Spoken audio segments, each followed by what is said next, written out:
Hi friends, నేను మీ మంజును. Welcome back to master Manju Bijwemula. ఈరోజు మన కిచెన్లో నోరూరించే పన్నీర్ పులావ్ను చూపించబోతున్నాను. నేను చెప్పే పద్ధతిలో ఈ విధంగా చేస్తే మీరు ఎప్పుడు పన్నీర్ పులావ్ చేసినా పర్ఫెక్ట్ టేస్ట్ వస్తుంది. కేవలం ఒక్క విజిల్తోనే ఈ గుమగుమలాడే టేస్టీ పులావ్ను చేయడానికి పెద్ద టైం కూడా పట్టదు. మీరు లంచ్ బాక్స్లోకి కూడా ఈ పన్నీర్ పులావ్ను పెడితే చాలా టేస్టీగా తినేస్తారు. మరి లేట్ చేయకుండా ఈ పన్నీర్ పులావ్ ఎలా చేయాలో చూసిద్దాం. ముందుగా నేను ఇక్కడ ఒక బౌల్ తీసుకొని అందులోకి 3 కప్పుల బాస్మతి రైస్ తీసుకుంటున్నాను. దీన్ని శుభ్రంగా కడుక్కొని ఒక 1 అవర్ పాటు బాగా నానబెట్టుకుందాం. మీకు టైం లేకపోతే కనీసం 10 మినిట్స్ అన్న నానబెట్టండి, పర్ఫెక్ట్గా ఉంటుంది. పన్నీర్ని ఇలా చిన్న చిన్న ముక్కలుగా కట్ చేసుకొని పక్కన పెట్టుకుందాము. స్టవ్ మీద ఒక ప్రెషర్ కుక్కర్ తీసుకొని అందులో 2 స్పూన్స్ ఆయిల్ వేసుకొని ఆయిల్ హీట్ అయ్యాక కొద్దిగా పసుపు, కారం, గరం మసాలా, ధనియా పౌడర్, కొద్దిగా ఉప్పు వేసి ఇది కాస్త వేగాక అందులోకి మనం కట్ చేసి పెట్టుకున్న పన్నీర్ ముక్కల్ని వేసి లైట్ బ్రౌన్ కలర్ వచ్చేంత వరకు ఫ్రై చేసుకోవాలి. పన్నీర్ ముక్కలు ఎక్కువసేపు ఫ్రై చేయకూడదండి. ఎక్కువసేపు ఫ్రై చేస్తే పన్నీర్ ముక్కలు అనేవి కాస్త గట్టిగా అవుతాయి. ఇలా లైట్ బ్రౌన్ కలర్ వచ్చాక తీసి వీటిని పక్కన పెట్టుకుందాం. ఇలా లైట్ బ్రౌన్ కలర్ వచ్చాక పక్కకు తీసి పెట్టుకోవడం వల్ల పన్నీర్ ముక్కలు అనేవి చాలా జ్యూసీగా ఉంటాయి.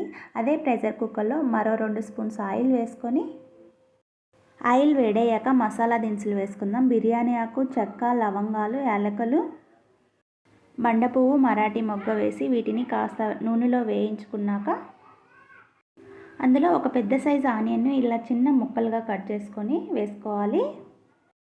ఇందులోనే పచ్చిమిర్చిని ఇలా సన్నగా పొడవుగా కట్ చేసుకొని వేసుకొని వీటిని ఎర్రగా వేయించుకోవాలి. ఇవి ఎర్రగా మగ్గాక అందులో 1 స్పూన్ అల్లం వెల్లుల్లి పేస్ట్ వేసి పచ్చివాసన పోయేంత వరకు మగ్గించుకొని ఇందులో నేను సన్నగా కట్ చేసి పెట్టుకున్న రెడ్, గ్రీన్ క్యాప్సికమ్ వేసుకుంటున్నాను. మీ దగ్గర క్యాప్సికమ్ లేకపోతే స్కిప్ చేసేయండి. ఇందులోనే 2 మీడియం సైజ్ టమోటాలను ఇలా చిన్న ముక్కలుగా కట్ చేసుకొని వేసుకొని వీటిని నూనెలో బాగా మగ్గించుకోవాలి. ఇక్కడ నేను కొత్తిమీర, పుదీనాను కలిపి తీసుకుంటున్నాను. పుదీనా ఫ్లేవర్ అనేది పన్నీర్ బిర్యానీలో చాలా పర్ఫెక్ట్గా ఉంటుందండి. టమోటాలు మరీ మెత్తగా కుక్ అవ్వాల్సిన అవసరం లేదండి, కొంచెం సాఫ్ట్ అయితే చాలు. ఇందులోకి రుచికి సరిపడినంత salt, 1 spoon biryani masala, 1 spoon ధనియా పౌడర్ వేసుకొని ఇవి నూనెలో బాగా మగ్గించుకోవాలి. ఇవన్నీ నూనెలో బాగా మగ్గాక మనం ముందుగానే నానబెట్టుకున్న రైస్ను ఇందులో యాడ్ చేసుకోవాలి. వాటర్ ఏమీ రాకుండా ఇందులోకి రైస్ని యాడ్ చేసుకొని రైస్ విరిగిపోకుండా ఒకసారి మిక్స్ చేసుకుందాం. ఇలా ఒకసారి బాగా మిక్స్ చేసుకున్నాక మనం ముందుగా ఫ్రై చేసి పెట్టుకున్న పన్నీర్ ముక్కలను ఇందులో యాడ్ చేసుకొని ఈవెన్గా స్ప్రెడ్ చేసుకొని నేను ఇక్కడ 3 కప్పులు తీసుకున్నాను కదా, 3 కప్పులకి 4.5 కప్పు వాటర్ తీసుకుంటున్నాను. మీరు కనుక బాస్మతి రైస్ కాకుండా మామూలు రైస్ తీసుకుంటే 3 కప్పులకి 6 కప్పుల వాటర్ తీసుకోండి.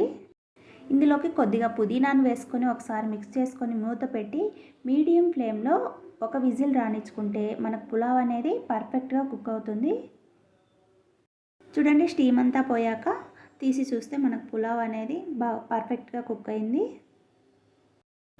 పొడి పొడిగా చాలా బాగా వచ్చిందండి. చాలా సింపుల్గా, టేస్టీగా, తొందరగా చేసేసుకోవచ్చు. మీరు ట్రై చేసి ఎలా వచ్చిందో కామెంట్ సెక్షన్లో కామెంట్ చేయడం మర్చిపోవద్దండి. చాలామంది సబ్స్క్రైబ్ చేసుకొని వాళ్ళే చూస్తున్నారు. ఒకసారి లైక్ చేసి సబ్స్క్రైబ్ చేసుకోండి ఫ్రెండ్స్. చాలా చాలా బాగా వచ్చింది, చాలా టేస్టీగా ఉంది. పెరుగు చట్నీతో సర్వ్ చేసుకుంటే చాలా బాగుంది. Thanks for watching friends.